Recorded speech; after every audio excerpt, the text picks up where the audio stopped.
Hi, Larry Cup from New Horizons Healthy Foods here. Going to talk today about the Whole30 program. That's looks pretty popular around the country. I'll give you my thoughts on it. Basically, it's paleo. It's paleo diet. They just called it Whole30. I'm guessing because it's 30-day program. So let's go over some good stuff and some bad stuff. First of all, eat real food. That's good. We want to avoid processed foods, of course. That's the bulk of the calories in the American diet. So if you avoid processed foods, you'll probably do better. So it says here, eat moderate portions of meat, seafood, and eggs. Okay, those are unhealthy foods, period. So do you want moderate heart disease, moderate diabetes, or moderate cancer, moderate hypertension? So that's not a plus. It says lots of vegetables. That's good. Some fruit.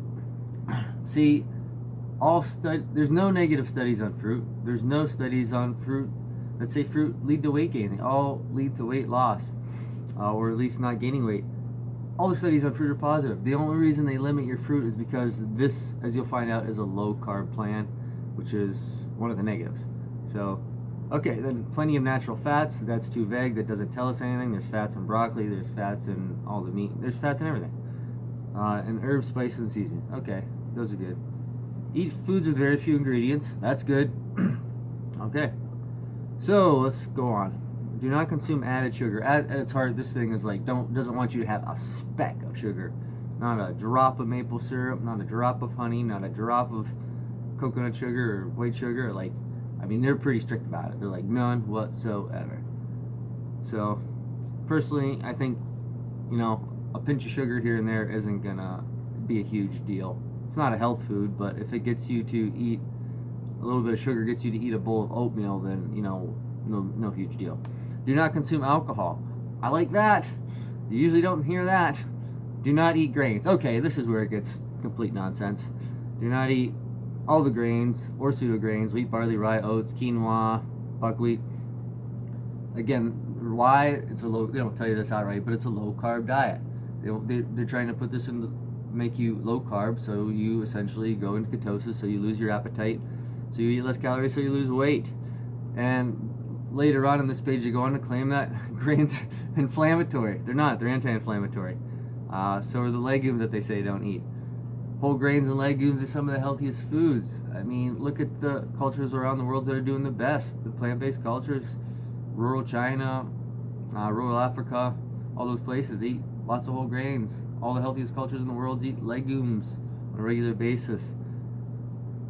These are just so healthy, highly associated with less chronic disease, less heart disease, less diabetes. But the only reason they tell you not to eat them is because they got carbohydrates, which of course why you want to eat them. Okay, onward. Do not eat dairy. Obviously that's great. 2 thumbs up for that. Dairy is not meant for human consumption. Do not consume carrageenan, MSG, or sulfites. Okay, whatever. Do not consume baked goods or junk foods. Okay, no junk food. It's good. So basically, it's lots of moderate amount of meats, vegetables, and a little bit of fruit. So, but because there's no whole grains or legumes, and vegetables don't have many calories, unless they're including sweet potatoes and potatoes, you're gonna have to get most of your calories from meat and eggs. But you're not allowed dairy, but you're allowed ghee, which is clarified butter. So I like that there's no butter, but why would you want something that's 100% fat if you want to lose weight? Okay, give us 30 days. And they go on to like do not even consider a slip up. Like if you waver one bit, if you eat one little speck of food that you're not supposed to eat, if you eat one bean, you eat 1 grain of quinoa, that's it. Don't blame us that this didn't work. There is no room for error in this.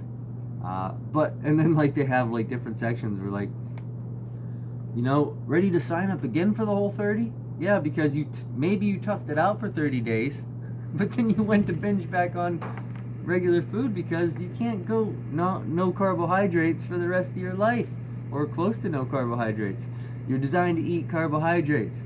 You need to carb up. Look, this thinnest populations around the planet are carb-based cultures, plant-based cultures, eating high carb. Look at all the Asians. The only reason they're starting to get fatter is because they're starting to eat like us, more meat and dairy and all that stuff. So, hey, look, is this better than standard American diet? Sure, no processed foods, no dairy. But my advice would be, just eat healthy. Just eat fruits, vegetables, whole grains, legumes, nuts, and seeds. And look, if you're not ready to totally give up meat and eggs and all that seafood, take this plan. Add in whole grains, add in legumes, and minimize the meat and eggs. Just enough to give it to feed your addiction to that food, and you'll probably do a lot better and be able to stick with it a lot longer. So, I just really like this low carb's got to die eventually. It's setting people up for heart disease, for diabetes. It is not a sustainable way of eating. It's terrible for the planet, terrible for the animals, terrible for you in the long run. So, thanks for watching. Don't forget to carb up. Don't forget to carb up and green up. See you next time.